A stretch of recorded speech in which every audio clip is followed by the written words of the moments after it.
অসমের দুর্গতদের সাহায্যে এগিয়ে এলো বালুরঘাটের সৃজনী পাড়া এলাকার কিন্নর সম্প্রদায়।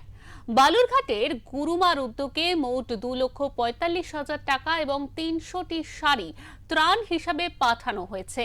এই ত্রাণ সামগ্রী গুরুমার মাধ্যমে অসমের মুখ্যমন্ত্রীর কাছে পৌঁছে দেওয়ার উদ্যোগ নেওয়া হয়েছে।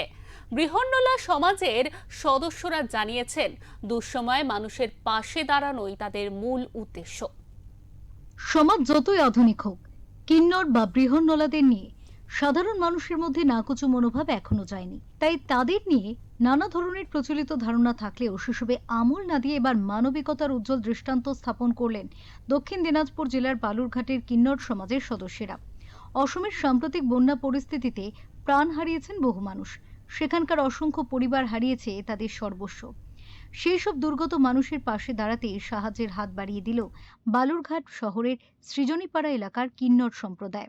বালুরঘাটের গুরুমার উদ্যোগে মোট 2,45,000 টাকা এবং 300টি শাড়ি ত্রাণ হিসেবে পাঠানো হয়েছে।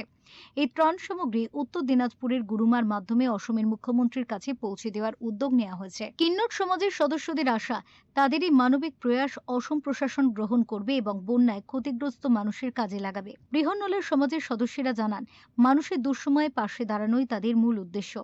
এটা দিয়েছি আমরা যে আমরা অন্যান্যের বাড়িতে নাচ গান করে থাকি, বিয়ে শাদিতে যে পয়সাটা উপার্জন করি সেখান থেকে কিছু কিছু পয়সা আমরা গুছিয়ে রাখি। ঠিক আছে, তো দেখলাম শুনলাম যে আসামে বন্যা দুর্গত মানুষের পাশে কিছু দিতে পেরেছি। আমাদের হেড মাসি পারুল মাসি উনি বলল আমাদের দক্ষিণ দিনাজপুরে অনেক মাসিরা আছে, তাদের কাছ থেকে কিছু কিছু পয়সা বা শাড়ি দিয়ে আমরা তাদের পাশে দিতে পেরে নিজেকে অনেক গর্বিত মনে করছি। 2,45,000 টাকা, 300 পিস শাড়ি। কেন এরকম উদ্যোগ নেওয়ার কারণ? এরকম উদ্যোগ নেওয়ার কারণ দেখলাম পাশের রাজ্য, আমাদের ভারতবর্ষে পাশের রাজ্য, তারা অনাহারে আছে বা খেতে পাচ্ছে না। আমরা তো দুমুঠো সিদ্ধ ভাত খেতে পাচ্ছি, কিন্তু আমরাও চাই তারাও দুমুঠো সিদ্ধ ভাত খেয়ে আমাদের মতন বেঁচে থাকুক।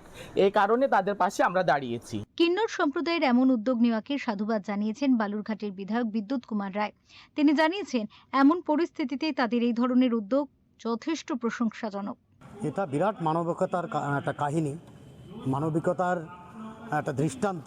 আমাদের জেলার বা রাজ্যের এই রকম যারা আমরা হিজড়া বলে যাদের বলি, তাদের আমি নির্বাচনী প্রক্রিয়াতেও গেছিলাম, তারা আশীর্বাদ করেছিলেন। তাদের এই একটা দুর্যোগপূর্ণ পরিবেশে যখন আসাম রাজ্য ভাসছে বন্যায়, তখন তারা মানবিকতার খাতিরে তাদের যে সঞ্চিত অর্থ তারা যে আসামের বন্যা দুর্গত নাগরিকদের জন্য ব্যয় করলেন, পাঠালেন, সত্যি এটা সাধুবাদ জানাই তাকে। এবং এই দৃষ্টান্ত সবাই অনুসরণ করলে আমাদের কিন্তু একাত্ম মানববাদ বলে আমরা যেটা বলি, অর্থাৎ সব মানুষ সমানভাবে বেঁচে পড়তে থাকুক, এই যে চিন্তাধারা, এটারও কিন্তু বিকাশ ঘটবে। তাদের এই উদ্যোগ প্রমাণ করে সবকিছুর ঊর্ধ্বে উঠে মানবিকতাই মানুষের সবচেয়ে বড় পরিচয়। বালুরঘাটের এই ব্যতিক্রমী উদ্যোগ ইতিমধ্যেই এলাকা জুড়ে প্রশংসা কুড়িয়েছে। বালুরঘাট থেকে শঙ্কু কর্মকারের রিপোর্ট, ওঙ্কার বাংলা।